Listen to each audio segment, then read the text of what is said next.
this one out of here.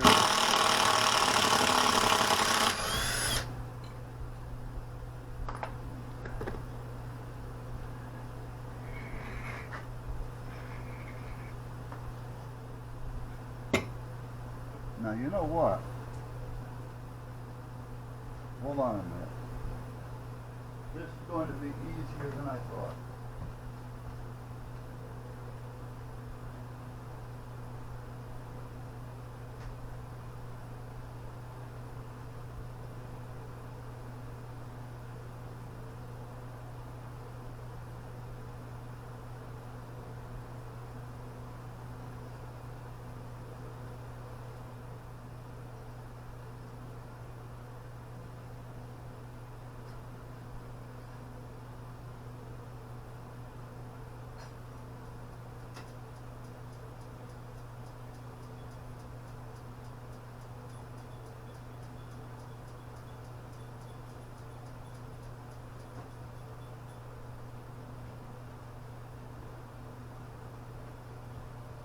This is going to be easier than I thought.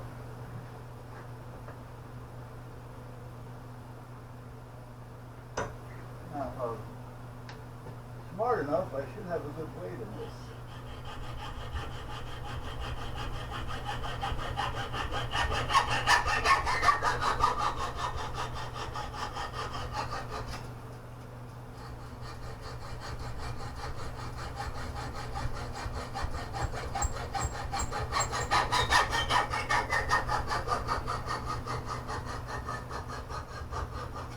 Well, I have a sharp blade somewhat, but apparently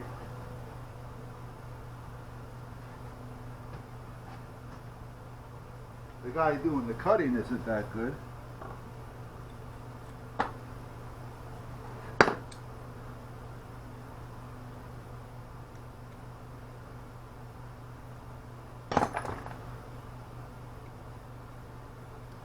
Two good washers.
All right.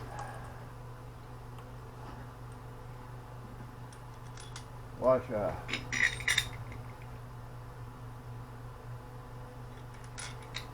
Washer.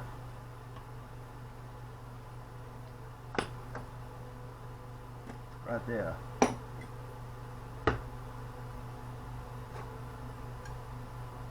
This will work as a starter. What do I do with the drill? Oh, there it is. Actually, maybe not. I don't know if I want to go quite that wide. It's still smaller, but I may want it a little bit tighter. Yeah, maybe this one. What's the thing? Okay. Just a bit shorter. Well, that's not going to help. I want smaller.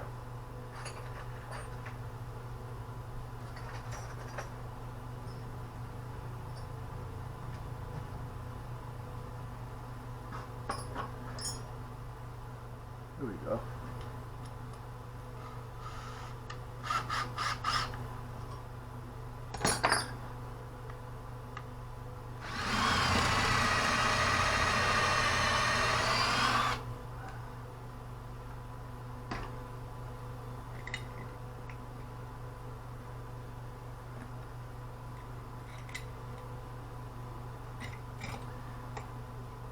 Alright, let me go see what I need here for a socket. Socket.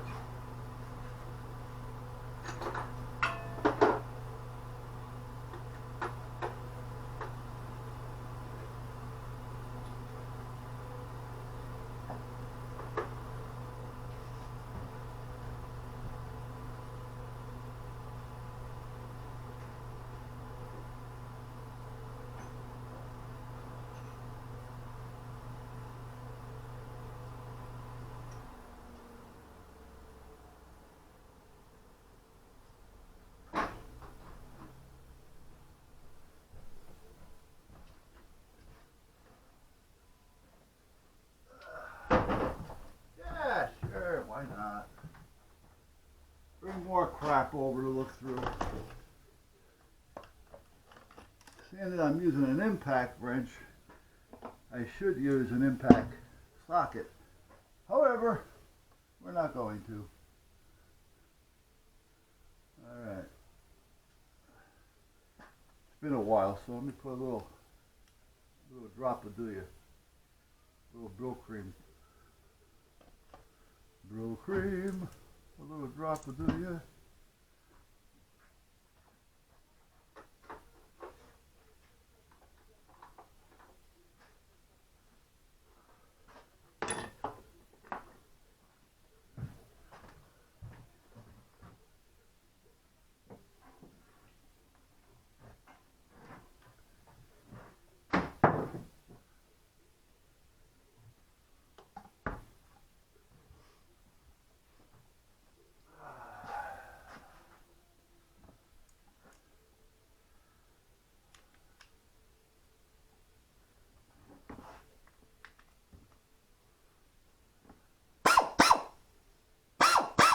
Wrong way. Right way.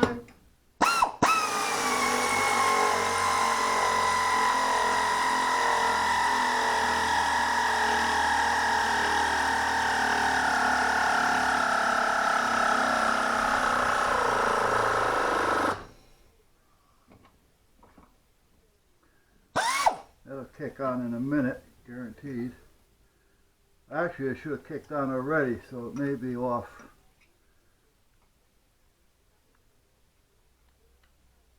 I actually want to get a bigger one. I don't need it, I just want it because it wouldn't be kicking on and off as much, and when it does, it won't stay on for as long.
Yeah, that's only one of those little, I don't know, 30-gallon jobs.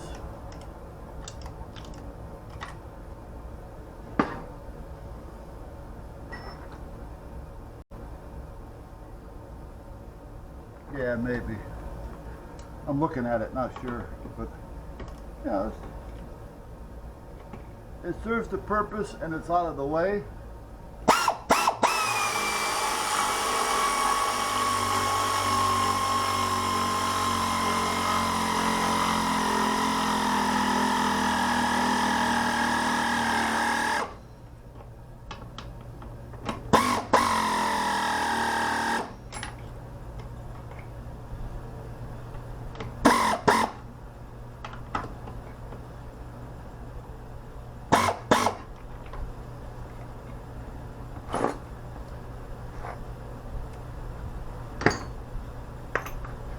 Okay. Now those, I trust. They're not going to go anywhere. I know that. I know that for a fact. Perfecto mundo. Now, what can stay out here? Actually, these are all tools. Here's an air nibbler. Makes a mess.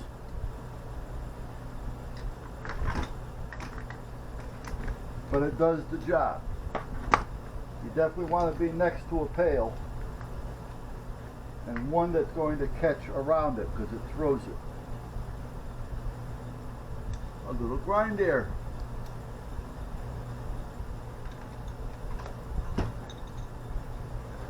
Well, here's the blades for this. These are okay. I got this at Harbor Freight. It seems to be okay. However, it didn't work. I don't know if it was just me or what, but it didn't seem to work as good as the one that I used to have, that I had got from Mac.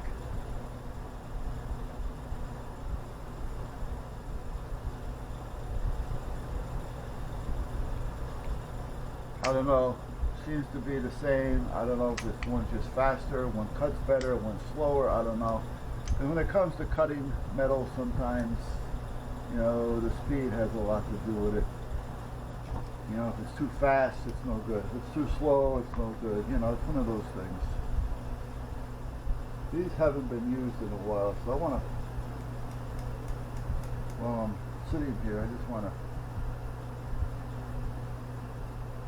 put some juice in them.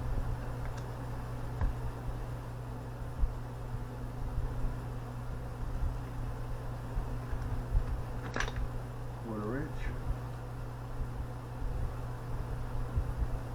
I think this one is a snap-on. No, if it was, it'd say it all over it. It's not.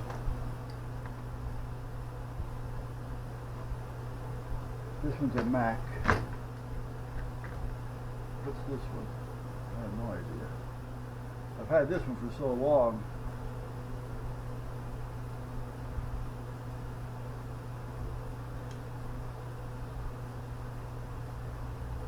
Oh, can't be anything good, otherwise it'd have its name all over it. Quarter cable, they're not too bad. This is a nailer.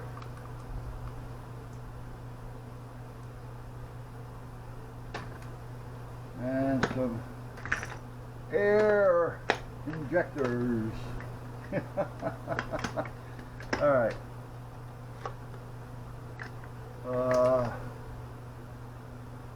There it is.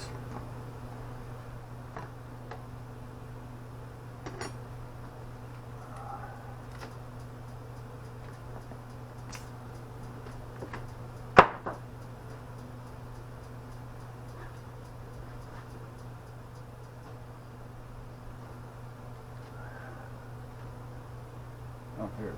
Okay. Actually, I got a place out here for these because these really should be out here. This is where the compressor is. They make a mess, so having them in there is just taking up space. And now that I got this space over here, I got room.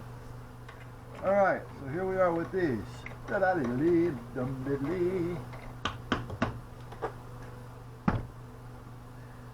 Now, when I was doing this, I was thinking of something. I know. Remember, I was a little torn. See, that's going to work just fine. About using these. Well, I'm wondering if it would hurt to use it as a secondary guide, like a backup. I mean, would it hurt to have a backup? You know? I mean, I can just take that and kind of bolt it right there. Well, maybe I couldn't.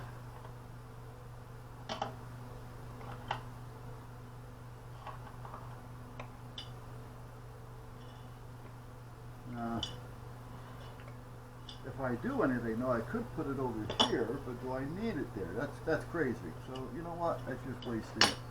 So there's no sense doing that. So here's where we are, guys. You may not see this working, but everything seems to be fine. I just got to clear.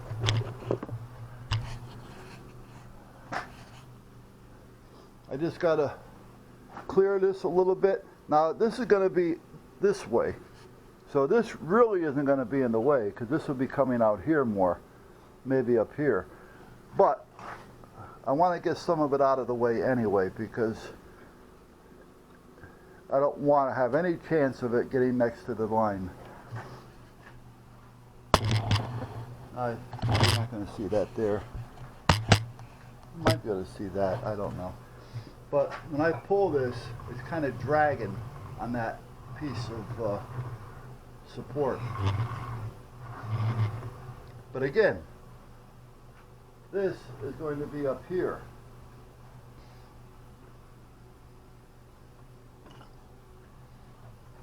This pulley is not going to be there. I'm just using this pulley to make a point and to use it to hold the rope. Oh, that's not going to work. Never mind. But for instance, this is going to be out here. So it really should make a difference with that. Not that this pulley's going to be out there. I was just using the pulley to hold this so I didn't burn my hand with the rope. And the other side is identical. So other than just clearing that off and taking away any sharp edges,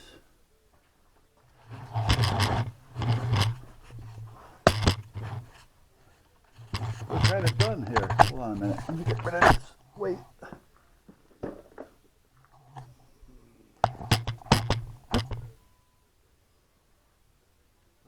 Over this way, under that pulley, over this pulley, under that pulley, through this pulley, around here,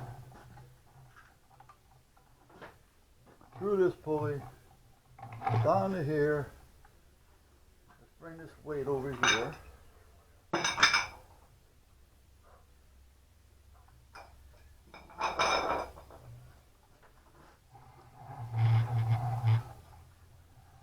And let's see how all these pulleys seem to work. Perfect. Everything is lined up. This one comes around. Here, I'll show you what I mean. Hold on a minute.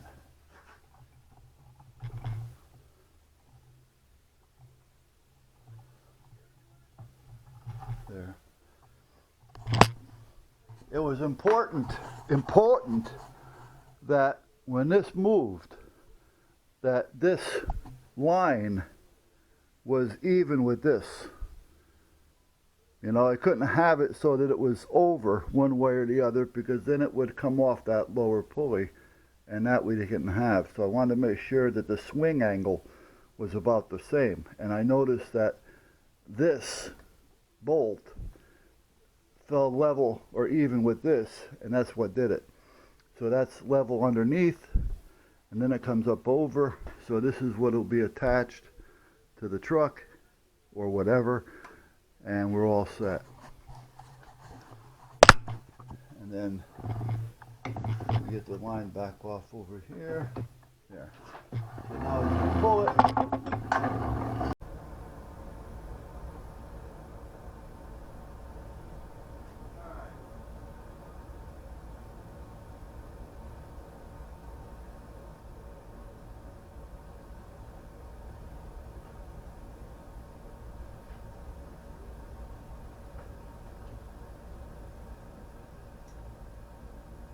Anyway, I got an email the other day from somebody in the Coast Guard.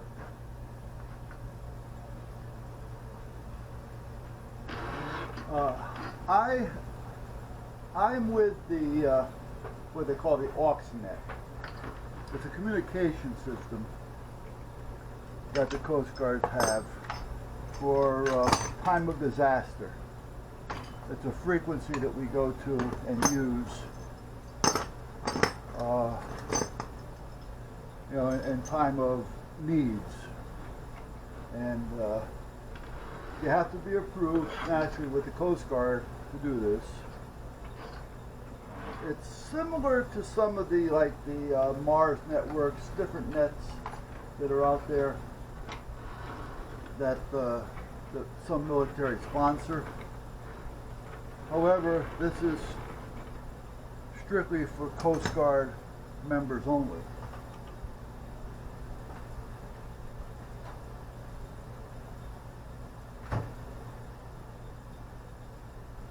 See, a lot of these other networks that are out there, if you're a ham radio operator, you can join some of these Air Force Mars, Army Mars, stuff like that. And you donate X amount of time a month to monitor a certain channel for time of disaster. It's just training basically, so you know what to do. And that's how most of them work. But with the Coast Guard, it's definitely, you have to be a member of the Coast Guard. You don't have to be a ham radio operator, but it helps. Or you have to go for training and take a test. Well, you got to take the test and all that anyway. Where I'm going is, the guy that, in order for me to do this, I have to go and take the test, which I did some time ago. I couldn't tell you how long ago. And you have to renew it every year or every 2 years. I don't remember. You don't have to retest, but they want you to get on the radio, in our case, the third Thursday of every month, and check in with the net, which is being done through another person who's in charge of that, and the Coast Guard and everybody check in. I mean, it's just one of those things. Well, the guy that you have to go to get your renewals and to get your inspections on your equipment, stuff like that, is retiring.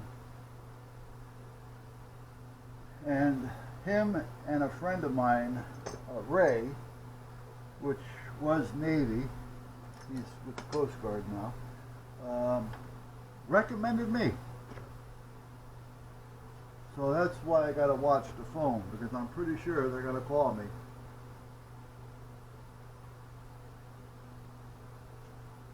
And want me to do this. Now, do I want to do it? I don't know.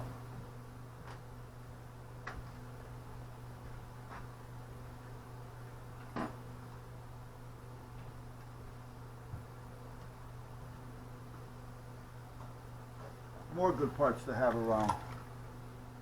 Cable locks, stuff like that. Adjusters. More cable locks. Bigger, smaller, larger, taller. Now, in a way, it's a good gig, and plus you're helping, which is nice. But as like anything else, sometimes it could be a pain in the ass.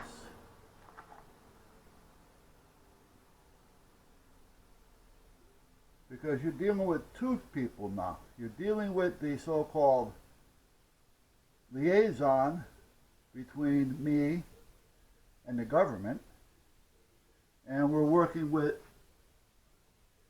people like me that want to become part of it and have their radios inspected.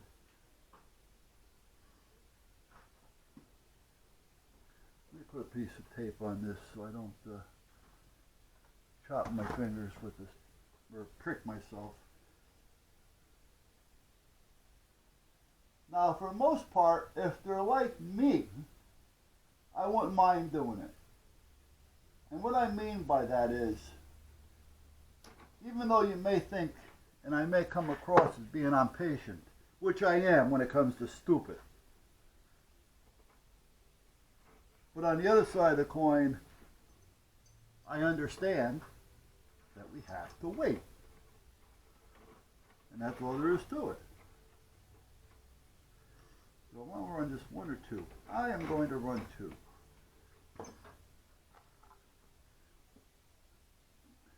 Well, there's some out there that just aren't patient at all. Case in point.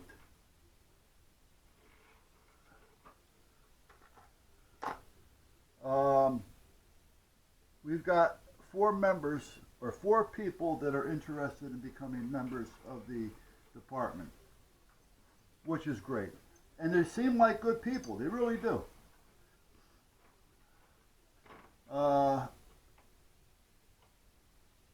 Two of them, actually one of them, is like 80 years old, but he's in great shape, and he would definitely be an asset. The other one is in the 71, I think he is. Again, good shape. He volunteers at Yale, the hospital. Him and his wife both. So, yeah, they're just good people. One of them will be 21 in a couple of months.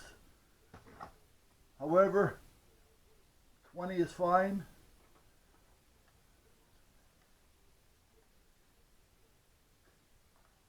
Oatmeal is better. But he shows initiative. He lives here in Branford,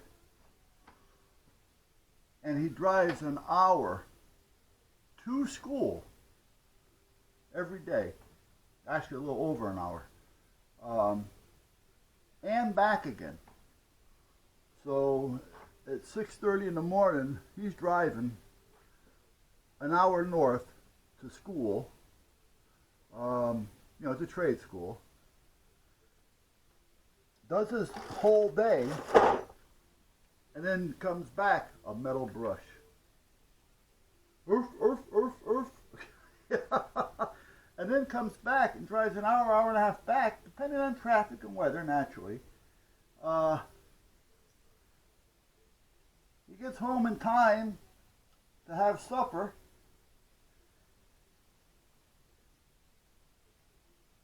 And to go to work at night for 6 o'clock.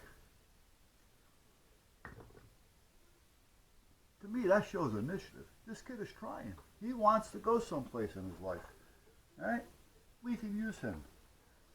I would actually say he's somebody that I would expect to cross over to the actual fire department side as a firefighter and actually stepping up in ranks and someday becoming a paid fireman.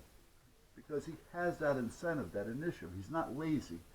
He's not looking to sit on a corner and whatever.